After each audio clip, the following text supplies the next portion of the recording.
प्रिय बच्चों, आज मैं आपको गाय के नस्लों के बारे में बताता हूँ। जानते हैं हमारे जीवन में गाय की बहुत बड़ी उपयोगिता होती है। इससे हमें जो दूध, दही, घी, मक्खन या उसके मूत्र और जो होता है गोबर प्राप्त होता है, वो हमारे देखिए धार्मिक कार्यों में भी गाय का ही सब प्रयोग किया जाता है। तो ये इसकी नस्लों के बारे में हम लोग जानते हैं। पहले ही जान लेते हैं कि नस्ल क्या होती है, जिसको कहते हैं हम लोग ब्रीड या नस्ल के नाम जानते हैं। ब्रीड या नस्ल ये होता है, इसको जैसे एक जात भी होती है, जिससे हम लोग वनस्पतियों में होता है उसको प्रजाति या वैरायटी के नाम से जानते हैं। वैसे जीव जंतुओं में जो होता है हम उसको नस्लों के नाम से जानते हैं। जो जानवरों में है उसको ब्रीड के नाम से जानते हैं। तो ब्रीड होती क्या, नस्ल होती क्या है? जैसे देखिए, जब पशुओं का वह समूह होता है जिसका रंग, रूप, आकार और लक्षण और उसकी उपयोगिता लगभग एक समान होती है, तो उसको हम लोग नस्ल के नाम से जानते हैं। इस नस्ल की उपयोगिता क्या है कि हम लोग अच्छे प्रजनन के लिए उस पशुओं को तैयार कर लें और उसके जो हमारे अन्य रूप से जो उसको हमारी संतति प्राप्त हो, यानी उसको जो बच्चे हमारी अगली पीढ़ी प्राप्त हो वो भी अपने पूर्वजों के समान ही हो और अच्छे गुण वाली हो। इसीलिए हम लोग नस्लों का चुनाव करते हैं। अगर अच्छी नस्ल होगी तो हमको उससे अधिक से अधिक लाभ प्राप्त होगा। तो नस्लों के गाय के हम लोग मुख्य रूप से देखिए तो 3 भागों में बांटते हैं। एक होता है कि स्वदेशी नस्लें, दूसरी है विदेशी नस्लें और तीसरी होती हैं संकर नस्लें। तो मुख्य रूप से हम अपने स्वदेशी नस्लें जानते हैं। ये नस्लें कौन सी होती हैं? ये हमारे जो भारत देश में जो नस्लें पाई जाती हैं, मूल रूप से यहाँ से जो प्राप्त हुई हैं, उसको हम लोग स्वदेशी नस्लों के नाम से जानते हैं। तो स्वदेशी नस्लों में देखिए, इसे नंबर 1 पर है ये स्वदेशी नस्ल हमारी। इसमें इसको हम लोग 3 भागों में बांटते हैं। नंबर 1 है स्वदेशी नस्लें। स्वदेशी नस्ल, ये स्वदेशी नस्ल कौन कौन सी हैं? इसमें देखिए नंबर 1 पर होता है जो होती दुधारू नस्लें। दुधारू नस्ल, इसको हम लोग मिल्च ब्रीड के नाम से भी जानते हैं। मिल्च ब्रीड, ये मिल्च ब्रीड क्या होती है? यानी वह नस्लें होती हैं, दुधारू नस्लें वह नस्लें होती हैं जिनकी गायें बहुत अधिक दूध देती हैं। लेकिन इसमें एक ड्रॉबैक ये होती है, जो इनके बछड़े होते हैं, प्रोजनी जो होती है बछड़े की, वो होती कृषि कार्य के लिए अच्छे नहीं होते हैं और बड़े आलसी प्रवृत्ति के होते हैं। तो ये हमारे दुधारू नस्लों के अंतर्गत ये सब पशु आते हैं। उसमें मुख्य रूप से हमारी 4 नस्लें हैं। नंबर 1 देखिए, जो सबसे अच्छी नस्ल हमारी होती है, हमारे भारत में पाई जाती है, सबसे अधिक दूध भी देती है। एक दिन में करीब ये जो होती है 12 से 14 लीटर तक भी दूध दी है, नहीं तो समान रूप से 8 से 10 लीटर तक दूध, जो अच्छी नस्ल होती है हमारी साहिवाल की प्योर नस्ल होती है, वो दूध देती हैं। और एक ब्यात में करीब 300 दिन की ब्यात जो माना जाता है, उसमें लगभग 4500 लीटर तक दूध इन्होंने अभी तक कुछ फार्मों पर रिकॉर्ड किया है। तो नंबर 1 पर देखिए हमारी साहिवाल गाय होती है, साहिवाल नस्ल है, साहिवाल नस्ल है। नंबर 2 है लाल सिंधी। लाल सिंधी या सिंधी के नाम से भी हम लोग जानते हैं, लाल सिंधी। और नंबर 3 है देवनी, देवनी। और नंबर 4 है गिरी नस्ल, ये गिरी नस्ल। ये सब नस्लें हमारी मुख्य रूप से 4 नस्लें होती हैं जो दुधारू नस्लों के अंतर्गत आती है।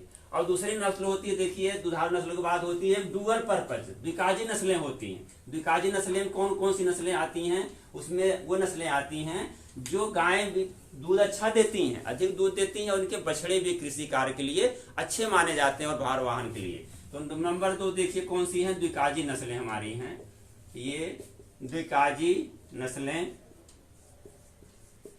द्विकाजी नस्लों में कौन कौन सी हैं? देखिए नंबर 1 हमारी है हरियाणा। ये जानते हैं जितनी नस्लें हैं अधिकतर इन नामों के आधार पर, जहां पर अधिकतर पाई जाती हैं उन्हीं नाम पर इनका नाम भी रख दिया गया है। ये हरियाणा, ये मुख्य रूप से हरियाणा में पाई जाती थी, हरियाणा नस्ल। नंबर 2 हो गया निमाड़ी, निमाड़ी नस्ल हो गई। और नंबर 3 है राठ, राठ या इसको राठी भी कहते हैं, राठ या राठी नस्ल होती है। नंबर 4 है ओंगोल, ओंगोल नस्ल होती है, साउथ इंडिया की है, ओंगोल नस्ल हो गई। और नंबर 5 है कृष्णा घाटी, कृष्णा घाटी।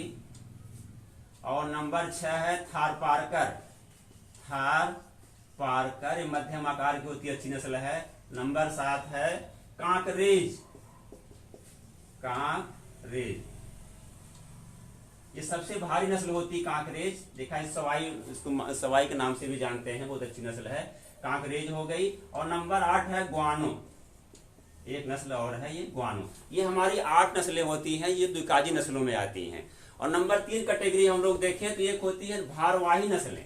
ये भारवाही नस्लें कौन कौन सी नस्लें आती हैं? भारवाही नस्लें वे नस्लें होती हैं जिनकी गायें दूध बहुत कम देती हैं, लेकिन इनके जो होते हैं बछड़े होते हैं वो कृषि कार्य के लिए और भार वाहन के लिए बहुत अच्छे माने जाते हैं। इसे नंबर 3 हमारी है भारवाही नस्लें। इसके काम के आधार पर इसके नाम ही पड़ा है भारवाही नस्ल। इसमें कौन कौन ड्राफ्ट ब्रीड के नाम से जानते हैं? ड्राफ्ट ब्रीड, ये ड्राफ्ट ब्रीड कौन कौन सी हैं? जिसमें देखिए कई नस्लें आती हैं।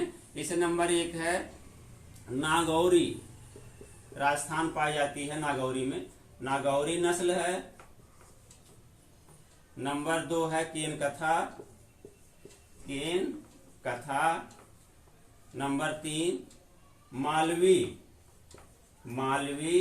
नंबर 4 है मेवाती, मेवाती नस्ल हो गई हमारी मालवी।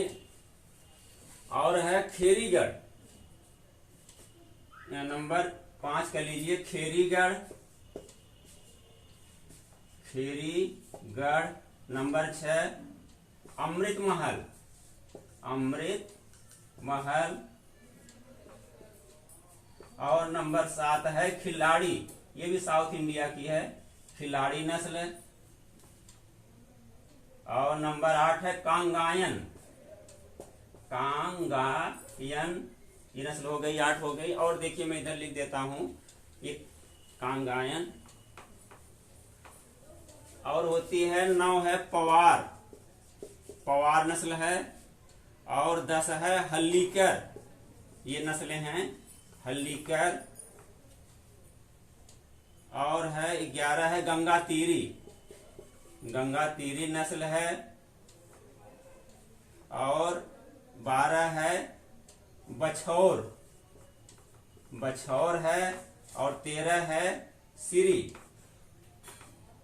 सिरी। ये नस्लें हमारी 13 नस्लें मुख्य रूप से हमारी जो होती हैं ये किसमें आती हैं? भारवाही नस्लें में। इसके बैल जो होते हैं बहुत अच्छे आते हैं, कृषि कार्य और भार वाहन के लिए बहुत अच्छे माने जाते हैं। ये विदेशी हो गई। देखिए विदेशी नस्लें भी होती है, तो स्वदेशी नस्लें हमारी हो गई। इसको मुख्य रूप से 3 भागों में बांटते हैं।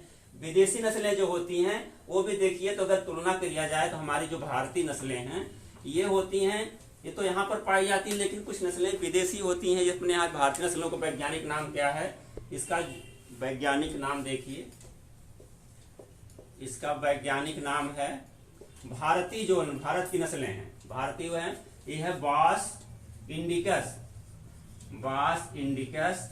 और जो विदेशी नस्लें हैं हमारी हैं वो विदेशी नस्लों में कहते हैं बास टारस, टारस, बास टैरस, ये होती हैं बास इंडिकस और बास टैरस। जो हमारी भारतीय नस्लें होती है इसको जेबू नस्लों के नाम से भी जानते हैं, इसको जेबू नस्लें, जेबू नस्ल। और जो विदेशी नस्लें होती है टॉरस नस्ल, या इसको यूरोपीय नस्ल के नाम से भी हम लोग जानते हैं। तो विदेशी नस्लों के बारे में हम लोग पढ़ लेते हैं थोड़ा। विदेशी नस्लें कौन कौन सी हैं? विदेशी नस्लों की विशेषता ये क्या होती है कि ये देखा जाए तो ये अपने भारतीय नस्लों से अधिक दूध देने वाली नस्लें होती हैं। इनका शरीर का आकार भी बहुत बड़ा होता है और इनके जो होते हैं बहुत जल्दी जो होती है प्रजनन क्रिया के लिए तैयार भी आती है, कम समय में 15 से 18 महीने में जाती है, बच्चे भी बहुत जल्दी देती हैं। जबकि अपने भारतीय नस्लें होती हैं इतनी अच्छी अभी नहीं है। तो विदेशी नस्लों में कौन कौन सी हमारी हैं? विदेशी नस्ल, ये विदेशी नस्ल, इसमें देखिए सबसे अच्छी नस्ल हमारी कौन सी है? जर्सी है। जबकि विदेशी नस्लों की विशेषता है कि उनके दूध में कहते हैं फैट की मात्रा कम होती है, वास्तविकता भी है, लेकिन जर्सी नस्ल होती है इसमें 4.5 से 5% तक फैट पाया जाता है, जो बहुत अच्छी नस्ल होती है। ये नंबर 1 है जर्सी नस्ल, जर्सी नस्ल, जर्सी द्वीप पाई जाती है इंग्लैंड में। नंबर 2 है brown Swiss, brown Swiss, brown Swiss नस्ल है, ये ब्राउन स्विस नस्ल है। नंबर 3 है Holstein Friesian, Holstein Friesian, Holstein Friesian है। नंबर 4 आपकी है गर्नसी, गर्नसी है। नंबर 5 है आयरशायर, आयरशायर, आयरशायर नस्ल है। नंबर 6 हो गई रेड डेन। रेड डेन ये नस्लें हमारी हो गई Jersey, Brown Swiss, Holstein Friesian, Guernsey, Ayrshire, Red Dane, ये हमारी विदेशी नस्लें हो गई। इसमें सबसे अधिक दूध देने वाली विदेशी नस्लों हमारी कौन सी नस्ल है? ये होल्स्टाइन फ्रीजियन। ये होल्स्टाइन फ्रीजियन जो होता है विश्व में सबसे अधिक दूध देने वाली गाय की नस्ल है, लेकिन इसकी ड्रॉबैक में से जो फैट परसेंटेज होता है, चिकनाई की मात्रा होती है, वो केवल 3% तक, 3.1% या 3% तक ही केवल पाई जाती है, लेकिन दूध की मात्रा सबसे अधिक इसकी होती है। ये हमारी हो गई गाय की नस्लें, भारतीय नस्लें और विदेशी नस्लें। अगले क्लास में हम लोग पढ़ेंगे गाय की संकर नस्लें। ठीक है, क्लास समाप्त करते हैं। धन्यवाद।